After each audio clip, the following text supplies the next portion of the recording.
The New York Times actively vouched for the veracity of its false narrative. We actually want all evidence to come out that's proper and appropriate evidence. So everything is falling down for you guys because people perceive you as bullies. Blake Lively's lawyer walked away from the case, unable to handle the growing humiliation, especially after Justin Baldoni's attorney presented such devastating evidence that it completely shook Blake's defense and forced her team to reconsider every move they had made. We actually want all evidence to come out that's proper and appropriate evidence. One moment Blake is acting like the victim, and the next her own defense is abandoning her faster than a sinking ship. Because let's be real, when even your lawyer decides they've had enough, that's the clearest sign the game is over. I have to be a full-blown, I am sorry, I lied, I am a terrible person, tail in between the legs, and that's what we deserve. Imagine filing the most outrageous lawsuit of your life, throwing out wild accusations, painting yourself as the ultimate victim, and using the media to play damsel in distress, only for your own lawyer to tap out. That's exactly what happened when Blake's attorney, Merle Conan, quit after Justin Baldoni's lawyer, Brian Friedman, unleashed such a brutal opposition that not even the strongest PR spin could fix it. And honestly, who can blame Conan? Blake's case was already sinking like the Titanic, and he wasn't about to go down with the wreck. I've had her down to a prototype and said, I'm going to pump the brakes and see what happens. And then when Brian Friedman came back with the facts, they were just undeniable. It was undeniable. And here's the real kicker. The chaos hit a whole new level when Baldoni's team casually dropped 170 pages of cold, hard receipts. Not just a couple of texts or a messy, she said, but a full stack of emails, messages, and documented facts that completely dismantled every claim Blake had tried to make. Then they publish 170 pages of perfectly documented texts and emails between all the parties that basically show Blake to be the aggressor. Here's the Every single claim she made was obliterated, ripped apart piece by piece until nothing was left, and the sight of her team scrambling to pick up the pieces after that was absolutely priceless. That's the whole point of a lawsuit, is you just start with allegations, and allegations are not evidence. They're just statements of fact that help establish this is the claim that I'm bringing. Now Blake's PR team looks like they're on life support. You can practically hear the panic echoing through their offices. The same crew that once fed the media polished headlines to paint her as Hollywood's ultimate victim is now scrambling, and it's clear they're losing control faster than ever. You guys were complicit here. You guys were involved in this every step of the way. The puff pieces stopped the moment the truth started leaking. Mainstream outlets went radio silent. Hollywood insiders are quietly warning her she's finished, and watching Blake spiral with no one rushing in to rescue her is brutal. The glossy protection she once had evaporated overnight. It was monstrous what she did, and she's got to pay for it. live birth porn. Blake is staring down $650 million worth of lawsuits hanging over her like a wrecking ball. And the funniest part is that even her own team has finally admitted she has absolutely no chance of winning. Most people cannot afford, even if he was worth a certain amount, cannot afford $100 million. And then when you attach penalties and you add interest and all of these things, it is a nightmare, an absolute nightmare. Which brings us back to Merle Conan, the lawyer who probably woke up one morning, looked at the disaster in front of her, and thought, asterisk, yeah, I'm not tanking my career over the circus.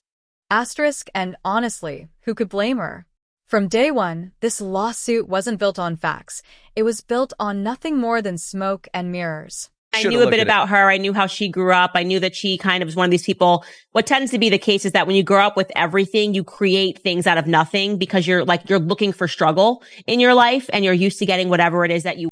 No credible proof of harassment, no documents backing body-shaming claims, not even a single receipt about the supposed breastfeeding issues, just loud, dramatic accusations with nothing real to support them. It's like Blake ripped a storyline straight out of her Gossip Girl days and forgot that in real life, you actually need evidence. Brian Friedman didn't just file an opposition.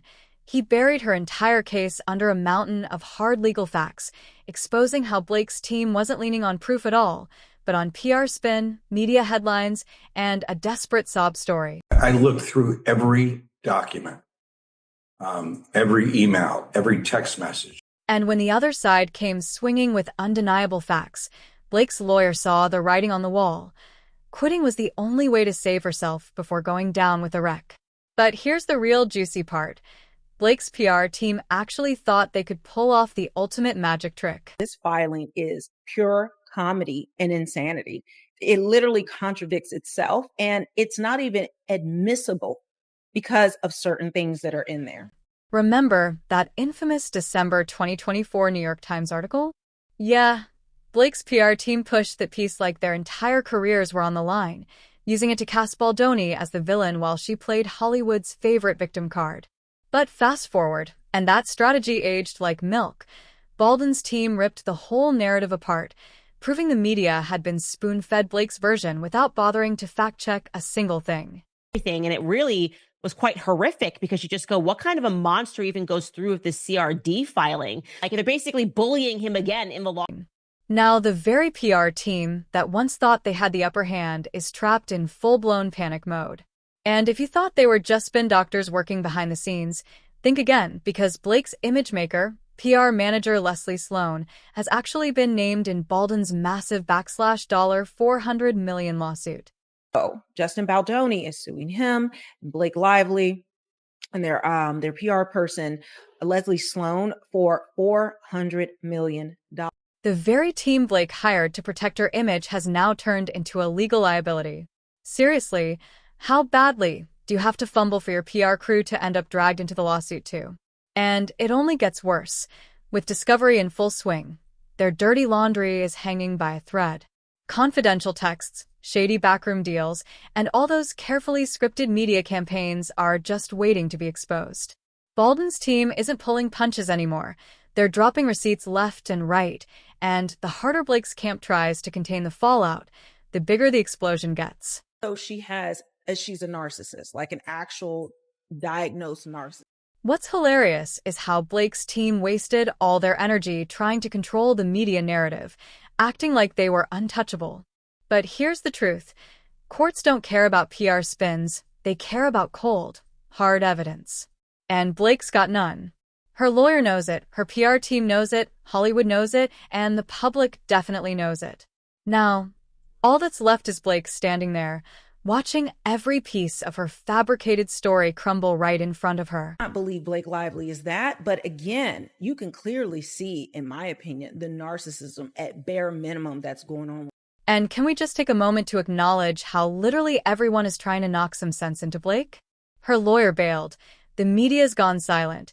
Insiders are whispering that she's finished. And even her PR team looks like they're ready to throw in the towel and change careers. But Blake?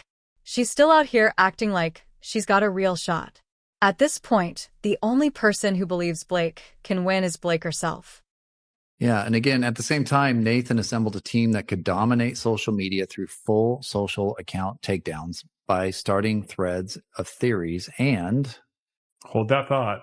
here we go, generally working to change the narrative. So it's impossible to know how much they planted and how much of it originated organically. Well, wait a She's clinging to this lawsuit like it's her last power move, when in reality, it's just the anchor pulling her straight down. Hollywood has no patience for someone who tried to game the system, got exposed, and is now scrambling to play the victim after the whole scheme blew up in her face. Know where this money is. This isn't like who has the cash for this type of lawsuit. And let's not forget, this train wreck didn't unfold overnight. It was months in the making.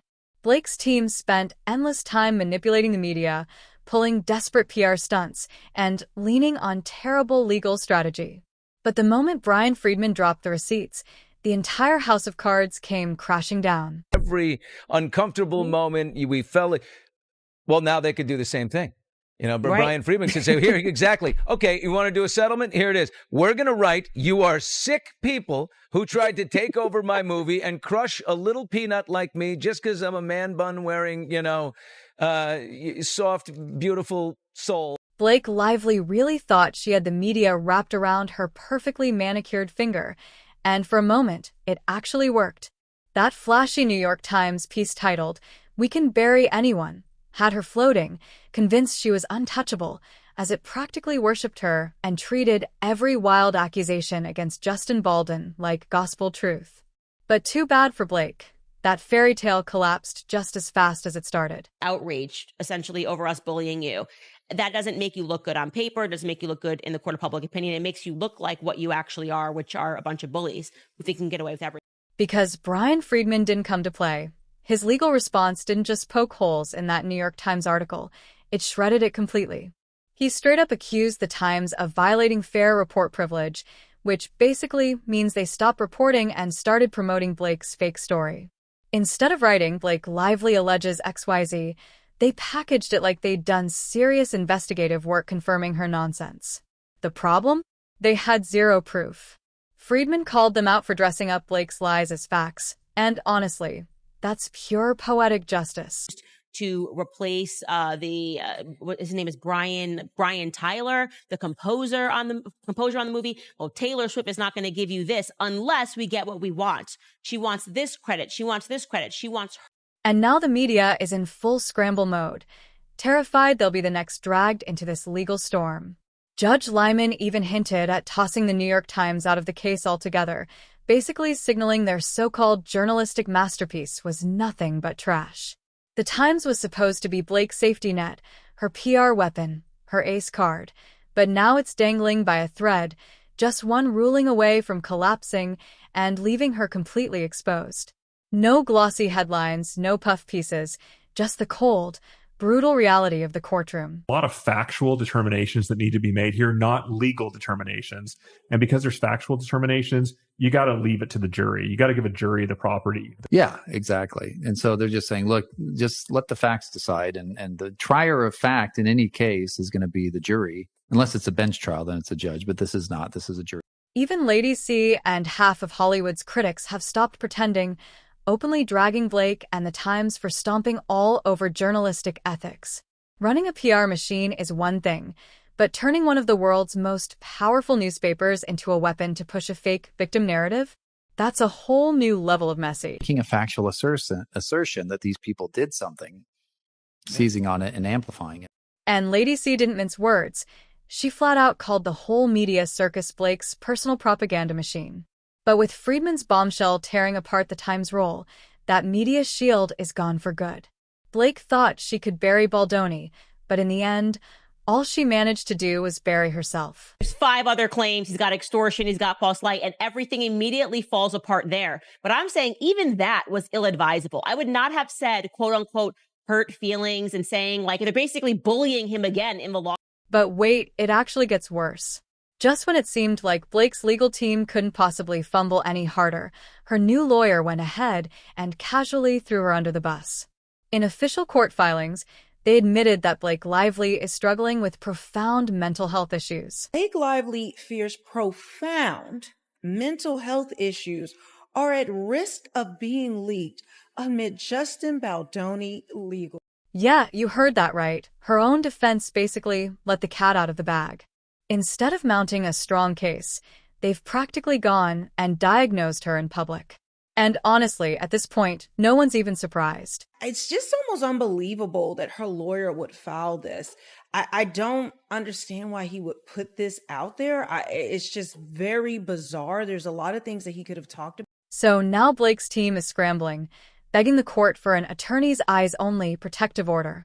And why? Because they're desperate to keep all the juicy, damaging details, especially the ones about her mental health and personal security, under wraps. I mean, if everything was really so innocent, why the frantic rush to keep it all sealed tight? Blake Lively and Ryan Reynolds are moving to protect their text messages and sensitive data amid their legal battle with Justin Baldoni. The couple has filed a request to keep their texts with high-profile people confidential. Blake Lively's whole world is imploding.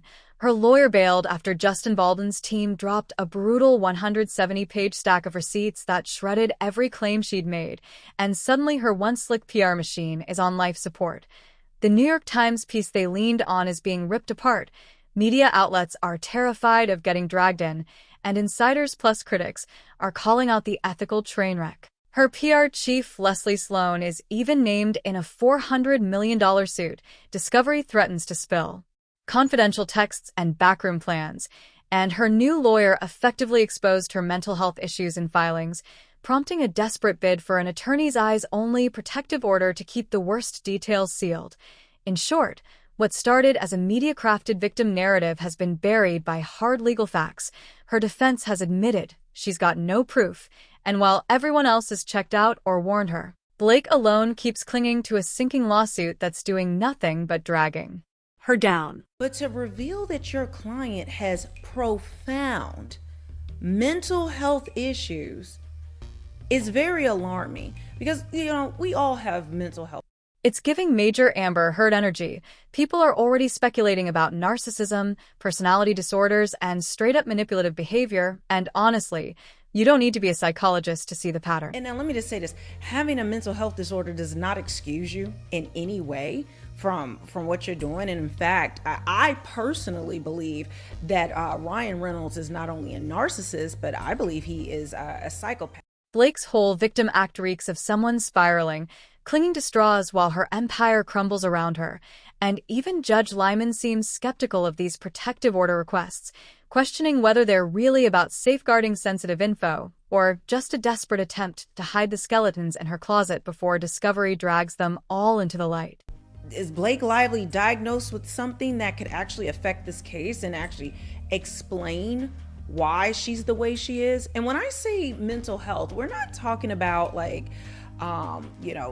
something that is really serious. But here's the cherry on top of Blake's public meltdown. Her marriage to Ryan Reynolds is circling the drain, with multiple verified sources. The real deal, not tabloid fluff, confirming the two aren't even living together anymore. Found out how much Ryan Reynolds is worth, and he cannot afford this. Separate households, separate lives, and those picture-perfect red carpet moments? All just PR smoke and mirrors. According to Us Weekly, insiders admitted Blake and Ryan are having good days and bad days. Translation: the cracks are showing, and things are getting ugly behind closed doors. Surprise me if that's what we see, but I do have to say that the arguments in this opposition were really good. Think about it. This lawsuit isn't just destroying Blake's career, it's pulling Ryan down with her. Hollywood insiders are already whispering the big word: divorce. And honestly, at this point, it wouldn't be shocking at all. Inside Blake Lively and Ryan Reynolds' relationship amid their legal battle. Good days and bad days. Are these two headed for divorce? Ryan's out here filing laughable motions to dismiss, standing behind a lawsuit that's already been exposed as a complete joke, all while their reputations go up in flames. You can practically feel the tension every time they attempt to fake unity for the cameras. It's so painfully forced, you'd need a chisel to cut through the awkwardness. Could be ruined. You might be a little embarrassed, but to ruin a career, there has to be some level of... And it's not just the media turning cold. Blake's inner circle is crumbling just as fast as her legal case. Even her once rock-solid friendship with Taylor Swift is strained beyond repair after Blake tried dragging her into the circus. Remember when she attempted to weaponize Taylor's name to pressure Baldwin on set? Yeah, well, Taylor's not exactly thrilled about being pulled into Blake's self-inflicted disaster. Got you on this extortion. His argument is so weak. He's basically saying, well, I didn't receive any money. And it's like, buddy, extortion is a lot bigger. And let's not forget Anna Kendrick. When she and Blake reunited for their movie promo, the vibe was straight-up awkward city. Anna could barely hide her discomfort, giving the most bare minimum answers in interviews while Blake scrambled to hold up the facade. At this point, everyone around Blake is either walking away or just barely tolerating her. She's burning bridges faster than she can build them. Without question, I really do think she's just a spoiled brat. Like, it just goes down to something that simple. She's a spoiled brat, and she's used to getting what she wants from the time that she was a kid. And this is what she wanted, and I do think that people have not pieced together. At this point, Blake's entire world is a ticking time bomb. Lawsuit stress, PR disasters, legal defeats, media backlash, her mental health dragged into the open, and now a marriage collapse unfolding in real time. She wanted control so badly that she manipulated the media, pulled every string, and played the ultimate victim. But instead, she's watching her carefully crafted image explode right in her face, and no one's sticking around to catch her when she falls. This is probably related to personality disorders. A lot of people have pointed out that Blake Lively, there's a lot of experts that are reading it, and of course no one can give a diagnosis, but it looks as though she's a narcissist. Ryan Reynolds might be flashing smiles for the cameras, but behind the scenes he's stuck with a $400 million lawsuit dragging his name, zero public sympathy, a marriage hanging by a thread, and no real escape route. At the end of the day, Blake Lively's lawsuit hasn't won her anything. It's only managed to turn her career, marriage, reputation, and entire life into a full-blown train wreck.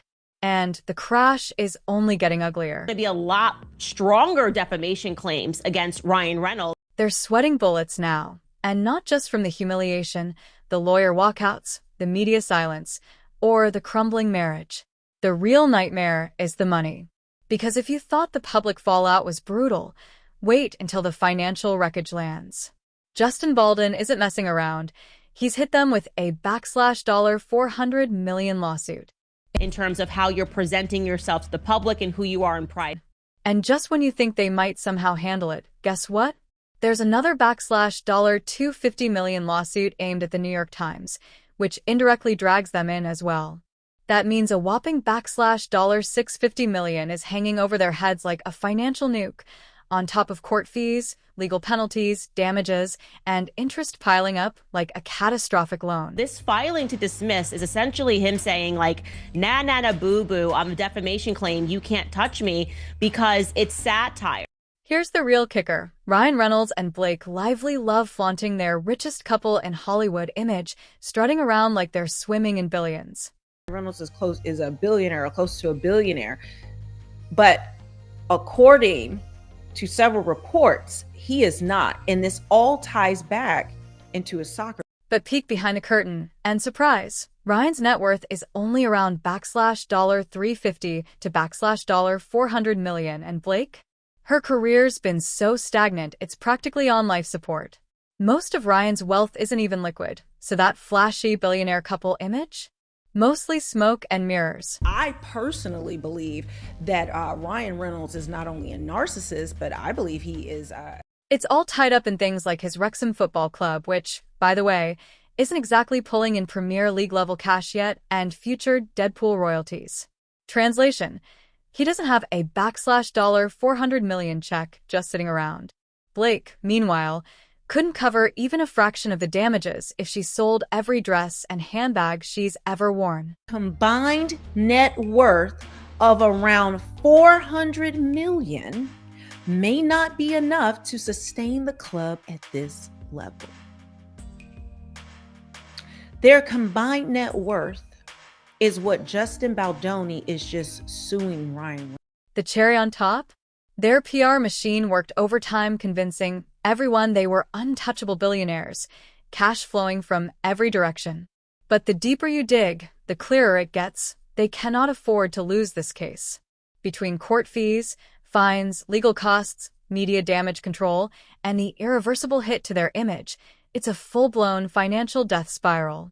And with Blake's career on ice after this PR disaster, future earnings? Practically non-existent. They bet everything on this fake narrative, and now they're about to lose it all. Their reputations are ruined. Who is going to want to work with them, especially as more and more comes out, especially as discovery comes out and depositions? To me, But it gets even uglier. Once, Blake and Ryan strutted around Hollywood like king and queen, untouchable, with the entire industry bending over backward to praise them. Not anymore. Hollywood has turned its back, and the silence is deafening. Industry insiders are backing away like their careers depend on it, because, honestly, they do. No one wants to be tied to a sinking ship, and Blake Lively's name has officially become a PR hazard zone. Reynolds and Lively wanted Wayfair to issue a statement taking the blame for Lively's bad press. Take Hugh Jackman, for example. Ryan's so-called bromance buddy has completely distanced himself, not a single peep of support, and that decades-long friendship has gone eerily quiet. And then there's Taylor Swift, the golden girl of the industry, whose team has been working overtime to keep her name far far away from Blake's crumbling disaster. Stronger defamation claims against Ryan Reynolds, because could you imagine the text messages between him and Hugh Jackman as they're putting together all of these scenes? I mean, it's going to get crazy. Taylor's busy promoting albums and touring, and Blake's lawsuit is the last thing she wants associated with her name. She's already had to dodge the fallout from Blake trying to leverage their friendship as some backstage pass to manipulate Baldwin. Baldwin's legal team nailed it, exposing exactly how Blake weaponized media connections, PR power, and even her friendships. She thought she could play the long game and use the industry as her personal shield, but now it's spectacularly backfiring. No PR stunt can undo this level of fallout. Hollywood's realized she's not worth the headache, and they're moving on. I mean, they're all going to have to pay for the associated inconveniences, the travel, the lawyers, if Hugh Jackman, anyone getting deposed who's got to make arrangements for it if they have to get their own lawyers or whatever it is. And here's Ryan, should be looking out for them and not himself. Here's your entire script condensed and rewritten into one flowing, punchy paragraph while keeping the dramatic tone and all key points. Blake Lively's world is collapsing in real time. Her lawyer quit, unable to defend the nonsense she's been spewing. Her PR team is exhausted, publicly humiliated, and probably updating resumes. The media has checked out, and the New York Times bombshell exposed her story as fiction. Her marriage is hanging by a thread, and her own lawyer accidentally revealed profound mental health struggles, showing just how messy things are behind closed doors. Hollywood insiders, the public, the court, and even her friends have all realized Blake's narrative doesn't hold up, and every PR move she tries backfires harder. Baldwin's $650 million lawsuits are piling up, backed by mountains of evidence, while Blake's empire crumbles and her media shield is shattered. No carefully crafted social media post, no desperate PR stunt, no last-minute plot twist can rewrite this story. With her lawyer and PR team tapping out, the media done with her, and Baldwin sitting pretty with proof, Blake's downfall isn't a question of if, it's when. And judging by how fast the walls are closing in, that moment is coming sooner rather than later. This legal drama is far from over, and for Blake, every move she makes just buries her deeper. If you want, I can also make an even snappier version under 400 words that's perfect for YouTube narration. Do you want me to do that?